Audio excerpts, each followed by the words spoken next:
Hey guys welcome back to the channel. तो कैसे आप लोग, आशा करता हूँ आप लोग बहुत बढ़िया होंगे। तो गाइस आप सभी लोगों को मेरी तरफ से 79 क्या बोलते हैं इंडिपेंडेंस डे मुबारक हो। तो गाइस उसी उपलक्ष्य में मैं आपके लिए लाया हूँ एक खतरनाक सी हमारे और स्टोरी जो होने वाली एक हरभजन सिंह की, ऐसे था कुछ बाबा हरभजन शायद, हाँ ऐसे था guys। तो हम स्टार्ट में देखने वाले एक खतरनाक सी हॉरर स्टोरी।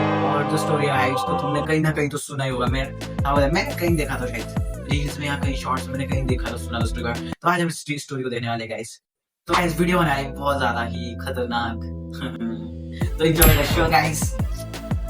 सन 1972 इंडिया चीन बॉर्डर पर तनाव की खबरें लगातार समाचार पत्रों में दिखाई दे रही थी। भारतीय सेना को भी अलर्ट जारी कर दिया गया था कि वे सतर्क रहें। इसी गर्मा गर्मी के माहौल में एक दिन भारतीय सेना को चीनी सेना का एक पत्र मिलता है। हम चाहते हैं कि दोनों देशों के बीच शांति और अमन कायम रहे। इसके लिए आप भी बॉर्डर के लिए बनाए गए नियमों का पालन करें, वरना परिणाम भुगतने के लिए तैयार रहे। हमें इस बात की पूरी जानकारी है कि आधी रात के बाद आपकी सेना का एक जवान घोड़े पर सवार होकर हमारी चीन बॉर्डर के रेस्ट्रिक्टेड एरिया में आकर गश्त लगा रहा है। ऐसा करना नियमों के खिलाफ है। आप अपनी गतिविधियां सीमित रखें। चीनी सेना का धमकी भरा पत्र पढ़कर भारतीय सेना के कमांडर, देखो ये जो बोला है ना कि एक घोड़े वाला कोई आता है, गाइस यही तो है असली उस स्टोरी में ट्विस्ट। तो गाइस देखो पता क्या होने वाला है। का धमकी भरा पत्र पढ़कर भारतीय सेना के कमांडर के माथे पर पसीने की बूंदें दिखाई पड़ने लगी थी। चीनी सेना ने शिकायती पत्र भेजा है। उनका कहना है कि हमारी सेना का एक जवान आधी रात के बाद उनके बॉर्डर के पास जाकर गश्त लगा रहा है। पता करो ये कौन सा सिपाही है। हमने तो इस तरह का कोई आदेश नहीं दिया, और वैसे भी हम किसी सिपाही को इतने संवेदनशील जगह पर अकेला क्यों भेजेंगे। कमांडर की बात सुनकर भारतीय सेना एक बार फिर से एक्शन मोड में आ जाती है और उसी रात से बॉर्डर के पास सख्ती और भी बढ़ा दी जाती है। आधी रात बीत गई थी। धीरे धीरे घड़ी के कांटे 2 बजने का संकेत दे रहे थे। चारों ओर बर्फ से ढके पहाड़ थे और बर्फीली हवाएं चल रही थी। बॉर्डर के पास तैनात 2 सिपाही मुस्तैदी से चीन बॉर्डर की ओर जाने वाले रास्ते पर नजर बनाए हुए थे। अचानक ही उन्हें घोड़े के पैरों की आवाज सुनाई देती है। तुमने सुना? ऐसा लग रहा है जैसे कोई घोड़े पर सवार होकर इधर ही आ रहा है। इसका मतलब अभी तक जो कुछ भी सुना था वो सच था। वाकई सेना का कोई सिपाही बॉर्डर पर जाकर गश्त करता है। दोनों सिपाही हैरानी से एक दूसरे की ओर देख रहे थे कि तभी सामने से एक सिपाही सफेद घोड़े पर सवार होकर उनकी तरफ बढ़ने लगता है। अभी तक इन लोगों को नहीं पता चलेगा कि ये ही इनका भूत है। सिर पर पगड़ी पहने उस सिपाही की ना ही सामने खड़े सिपाहियों को देखकर उनके कदम ठिठके, ना चेहरे पर कोई भाव आए। बस अपनी गति से वो आगे बढ़ता रहा। और इससे पहले कि ड्यूटी पर तैनात दोनों सिपाही कुछ भी समझ पाते, घोड़े पर सवार सिपाही हवा की तरह उनके शरीर से आर पार निकल गया। दोनों सिपाहियों के चेहरे डर से सफेद पड़ गए थे। उन्हें समझ ही नहीं आ रहा था कि अभी अभी जो उन्होंने देखा वह सच था या उनका वहम। ये क्या था? ये तो संभव ही नहीं है। और ये जो सिपाही अभी अभी घोड़े पर सवार होकर गया, ये तो यहाँ पर पोस्टेड ही नहीं है। आज से पहले तो मैंने इसे कभी देखा ही नहीं। ये सब मैं क्या देख रहा हूँ? अब मुझे अपने दिमाग पर ही शक होने लगा है। तूने भी वही देखा जो मैंने देखा? इसका मतलब वो अभी अभी सचमुच यहाँ से गया है। क्या रिपोर्ट करेंगे कमांडर को कि बॉर्डर पर जो सिपाही ड्यूटी दे रहा है वो सिपाही नहीं बल्कि हवा है? मेरे तो सोचकर भी रोंगटे खड़े हो रहे हैं। आज तक भूत प्रेत की कहानी तो बहुत सुनी थी, लेकिन ये नहीं पता था कि एक रोज अपनी आंखों से भूत देखने को मिलेगा। उस घोड़े पर सवार सैनिक को देखकर दोनों सिपाहियों की डर से घिघी बंध गई थी, लेकिन उस घोड़सवार ने दोनों सिपाहियों को कोई भी नुकसान नहीं पहुंचाया। भाई ये हालत टाइट हुई।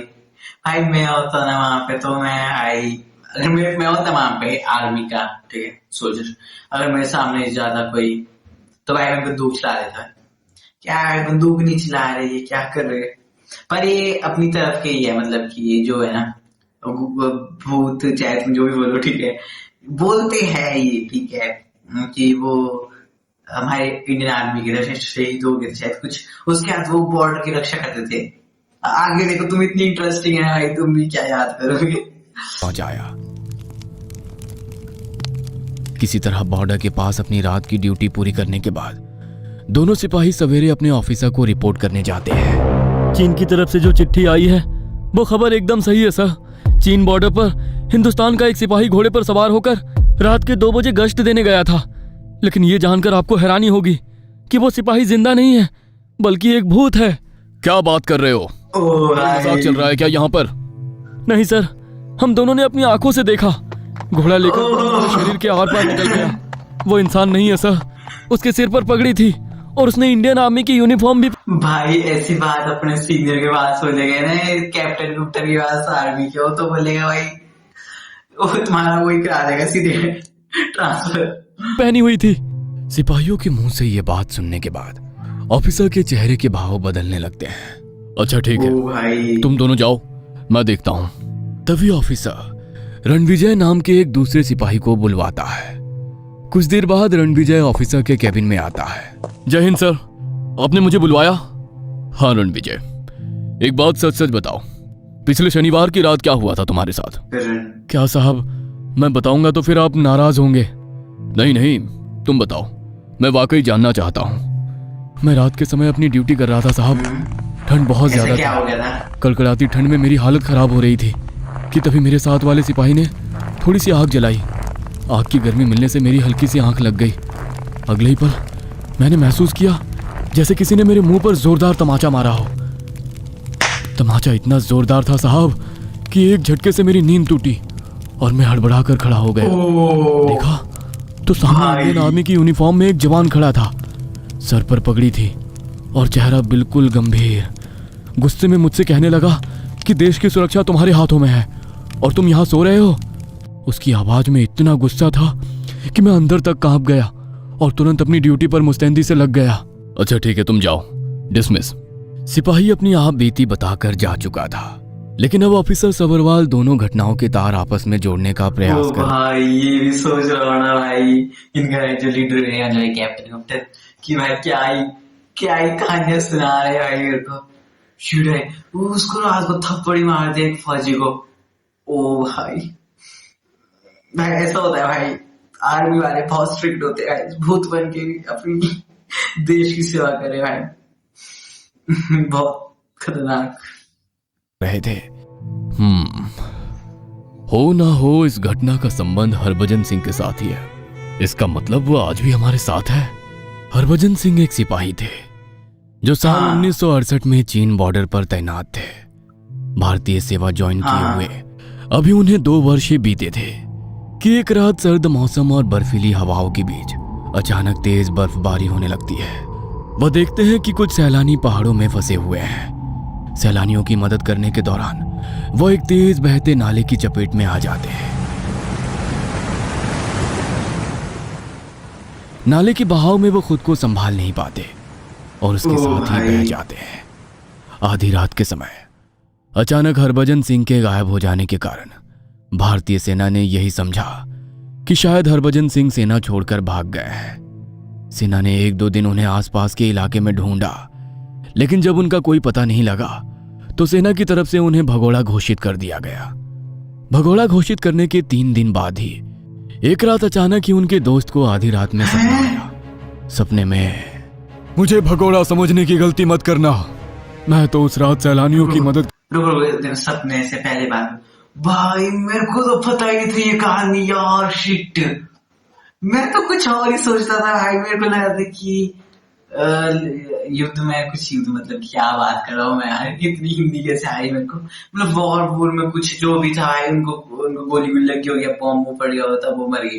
पर वो गाइज वहां पे किसी नदी में डूब गए भाई। एक तो प्रेशर इतना खराब होता है यहाँ पे नदियों का। ठीक है भाई, इतना समझ आ गई मेरे स्टोरी। भाई क्या स्टोरी भाई, मजा आ गया भाई। करने के दौरान नाले में बह गया था। अगर यकीन ना हो तो नदी के मुहाने पर जाकर देखो, वहीं पर मेरी बॉडी और राइफल मिल जाएगी। इतना कहकर हरभजन सिंह अचानक गायब हो जाते हैं और उनके दोस्त का सपना टूट जाता है। यह तो एक सपना था, लेकिन मुझे ऐसा क्यों लग रहा है जैसे सचमुच अभी अभी हरभजन यही था, जैसे उसने वाकई में मुझे अपने होने का एहसास दिलाया हो। हरभजन सिंह के दोस्त का दिल अभी भी ये मानने को तैयार नहीं था कि वो भगौड़ा है। इसलिए सपने वाली बात वो अपने साथियों और ऑफिसर को बताता है। सपने की सच्चाई को परखने के लिए वो लोग एक सर्च ऑपरेशन चलाते हैं। उन सभी की हैरानी का कोई ठिकाना नहीं रहता जब उन्हें वाकई हरभजन सिंह की लाश और उनकी राइफल ठीक उसी स्थान पर मिलती है जहां पर उन्होंने सपने में आकर अपने दोस्त को बताया था। हरभजन सिंह के ऊपर लगा जहाँ बोला भगौड़ा था। का बदनुमा दाग अब धुल चुका था, बल्कि सेना में अब सभी उन्हें सम्मान की दृष्टि से देखने लगे थे। इसका मतलब हरभजन सिंह हाँ अभी गाइस, अब देखो ये जो है ना, ठीक है, नहीं पहले तुम हम इसको आगे देख लेते हैं, उसके बाद मैं बताता हूँ आगे क्या हुआ थोड़ा बहुत। भी अपनी ड्यूटी पर है और वही रात के समय बॉर्डर पर जाकर अपनी ड्यूटी देता है। सारी बातों के तार आपस में जुड़ते हुए नजर आ रहे थे, लेकिन फिर भी ऑफिसर सभरवाल के लिए इस बात पर यकीन करना बहुत कठिन था कि एक सैनिक जो कई साल पहले मर चुका है वो आज भी बॉर्डर पर अपनी ड्यूटी दे रहा है और अपने साथ साथ वो फिर से बाकी ड्यूटी जवानों को करता भी है। ईमानदारी से ड्यूटी ओ करने के भाई, लिए प्रेरित कर लगे रहा है। बॉर्डर पर तनाव की खबरों के बीच एक दिन ऑफिसर सभरवाल भाई। रात के करीब 11 बजे अपने कमरे में भाई। सो रहे थे। अपने सैनिक बॉर्डर के उत्तर की ओर चेक पोस्ट पर बढ़ा दो। चीनी सेना 1-2 दिन में उस चेक पोस्ट को कंट्रोल करने के लिए हमला करेगी। उनके साथ 30 सिपाही होंगे। हमारी सेना के अभी वहां पर 5 जवान हैं। चीनी सेना भारी पड़ सकती है, समय रहते जवान भेज देना। इतना कहकर हरभजन सिंह अचानक से गायब हो जाते हैं और ऑफिसर सभरवाल की नींद भी टूट जाती है। क्या वाकई ये कोई मैसेज था या मैं हरभजन सिंह के बारे में ज्यादा सोच रहा हूँ इसलिए मुझे ये सपना आया। पूरा दिन ऑफिसर सभरवाल अपने सपने को लेकर बेचैन रहे। आज तक हरभजन सिंह के बारे में जितनी भी बातें सुनी है वो सब सच ही साबित हुई है। हो सकता है ये भी हरभजन सिंह की कोई मैसेज ही हो। ऐसे तनावपूर्ण माहौल में ऑफिसर सभरवाल कोई भी रिस्क नहीं लेना चाहते थे, इसीलिए वो 40 सैनिकों की एक टुकड़ी तुरंत अपनी चेक पोस्ट पर रवाना कर देते हैं। उसी रात 12:30 बजे उन्हें चेक पोस्ट से एक संदेश प्राप्त होता है। चीनी सेना एक टुकड़ी के साथ हमारी ओर बढ़ रही है सर, क्या ऑर्डर है? सैनिक की दूसरी ओर से आई आवाज सुनकर एक पल के लिए ऑफिसर सभरवाल बिल्कुल सन्न रह गए थे। उनका शरीर मानो सुन्न सा हो गया था। आप सभी लोग पोजीशन लो, मगर अपनी तरफ से पहले फायरिंग मत करना। हो सकता है आप लोगों को पोजीशन में देखकर चीनी सिपाही लौट जाए। अगर वो लौटना चाहे तो जाने देना, हम अभी युद्ध शुरू नहीं करना चाहते। चीनी सेना ने जब पहले से भारतीय सैनिकों को चेक पोस्ट पर तैनात देखा तो वो उल्टे पांव वहां से वापस लौट गए। इस घटना के बाद ये साबित हो गया कि Harbhajan Singh Indo China border छोड़कर कभी गए ही नहीं।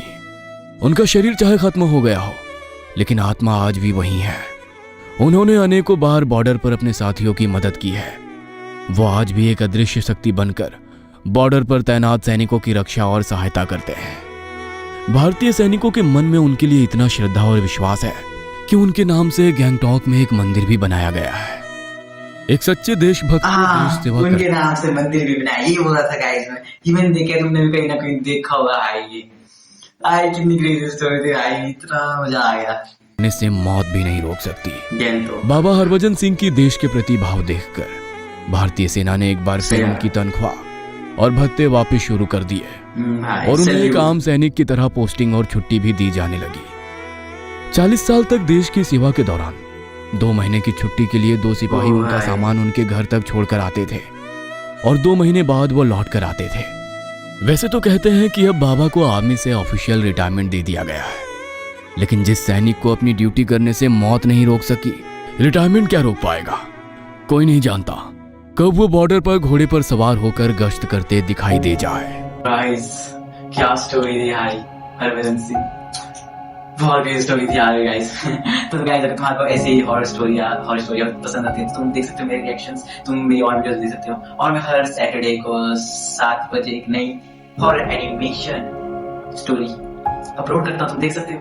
और मेरे दूसरे चैनल बीच में मैं रोज स्टोरीज बनाता हूँ, पार्टी वाइब्स एक्सेट्रा, तुम उसको भी देख सकते हो।